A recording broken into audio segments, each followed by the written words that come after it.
Hello everyone, আসসালামু আলাইকুম। কেমন আছেন আপনারা সবাই? আমি তো আলহামদুলিল্লাহ ভালো আছি। আজকে ছিল ফ্রাইডে।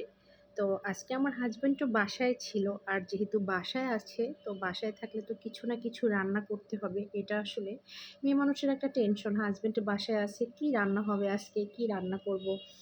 এরপরে আবার আজকে ফ্রাইডে। যদিও আমি ফ্রাইডেতে স্পেশাল কোনো কিছু কখনোই রান্না করি না। কারণ আমার যেদিন খেতে ইচ্ছা করে স্পেশাল কোনো কিছু, সেটা কোনো ফ্রাইডেতে হয় না। যেকোনো দিন হতে পারে। তো তখনই আসলে রান্না করা হয়।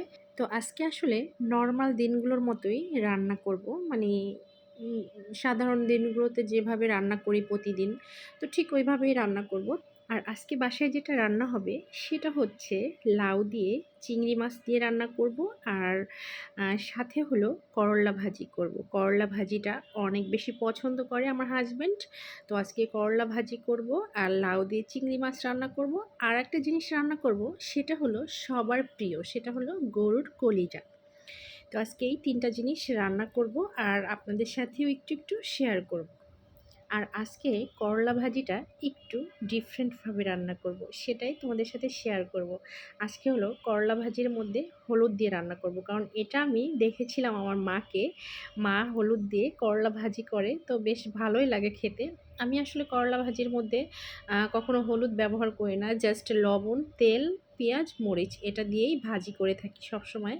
তো আজকে ভাবলাম একটু হলুদ দিই, তবে ভাজিটা অনেক বেশি মজার হয়েছিল হলুদটা দেওয়ার জন্য মেবি। হলুদ ছাড়াও মজা লাগে। আর আরেকটা কথা, সেটা হলো করলা ভাজি কিন্তু অনেকের হাতেই তিতা হয়।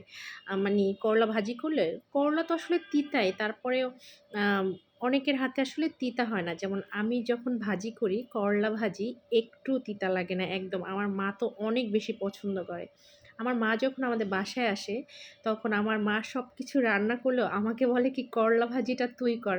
আমার হাতে করলে তিতা লাগবে। তার মানে আমার মায়ের হাতেও করলা ভাজি তিতা হয়, কিন্তু আমার হাতে একদমই তিতা হয় না। একদম তিতা করলাও যেটা, সেটা আমার হাতে ভাজি করলে মিষ্টি হয়ে যায়। এটা কিন্তু একটা ম্যাজিক, জাদু আছে, জাদু। আমার হাতে জাদু আছে বলতে হবে। আর এইদিকে এই যে কি বলে, গরুর কলিজাটাকে খুব সুন্দরভাবে পরিষ্কার করে নিয়েছিলাম। আর এই যে করলা ভাজিটা হয়ে গেছে। আর এইদিকে তো এই যে লাউ রান্নাটাও হচ্ছে, একদিকে করলা ভাজি, একদিকে লাউ, আর অন্যদিকে আমি গরুর কলিজাটাকে খুব সুন্দর করে ধুয়ে কুটে পরিষ্কার করে নিচ্ছিলাম এবং এটাকে চুলায় বসিয়ে দিয়েছিলাম সিদ্ধ হওয়ার জন্য। মানে এটা একটু আগে সিদ্ধ করে, এটার মধ্যে থেকে কিন্তু সিদ্ধ করলে অনেক ময়লা বের হয়, এই ময়লাটা ফেলে দেওয়ার জন্যই সিদ্ধ করা। আর এটাকে ভালোভাবে সিদ্ধ করে ময়লাটা পরিষ্কার করে তারপরে ধুয়ে, এই যে আমি একটা আলাদা বাটিতে সব ধরনের মশলা নিয়েছিলাম। মানে সব ধরনের মশলা, তেল, পেঁয়াজ, গরম মশলা, হলুদ, লবণ, জিরা, ধনিয়া গুঁড়া, আদা রসুন বাটা সব কিছু নিয়ে, তার মধ্যে আমার এই যে সিদ্ধ করে ধুয়ে পরিষ্কার করে নেওয়া গরুর কলিজা, এটাকে খুব সুন্দর করে হাতে মাখিয়ে নেব। অনেক বেশি সুন্দর করে হাতে মাখাতে হবে, যেন দেখেই মনে হয় যে এখনই খেতে ইচ্ছে করছে এরকম। তো সব ধরনের মশলা মাখিয়ে একদম পারফেক্টভাবে মাখিয়ে, এটাকে আমি যেটা করব সেটা হলো, আমি প্রেশার কুকারে রান্না করব। যেহেতু গরুর কলিজা, গরুর মাংস, এগুলো একটু আসলে সিদ্ধ হতে সময় লাগে।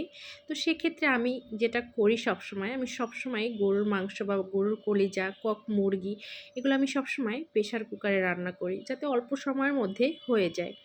আর এইভাবে মাখিয়ে রান্না করলে একদম অনেক বেশি মজার হয়।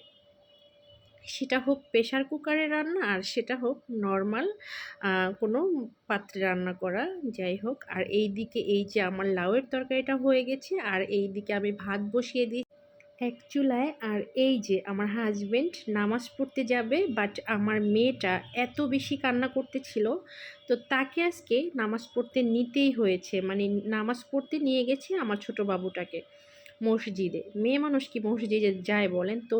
কতটা কান্না করলে তার বাবা বাধ্য হয়েছে তাকে নিয়ে মসজিদে যাওয়ার জন্য। যাই হোক, মসজিদে গিয়ে বাবার সাথে নামাজ পড়ে আসছে।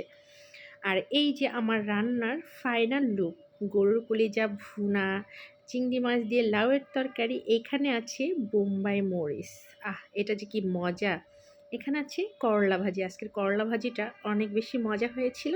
আমি একটু হলুদের গুঁড়া দিয়েছিলাম রান্না করার সময়। এখানে ছিল মাছ ভাজা, আর হলো সবজি, সবজি বলতে শাক ভাজি। এটা অবশ্য আগের রান্না ছিল। আর এই যে ভাত খাওয়ার জন্য সবাই একদম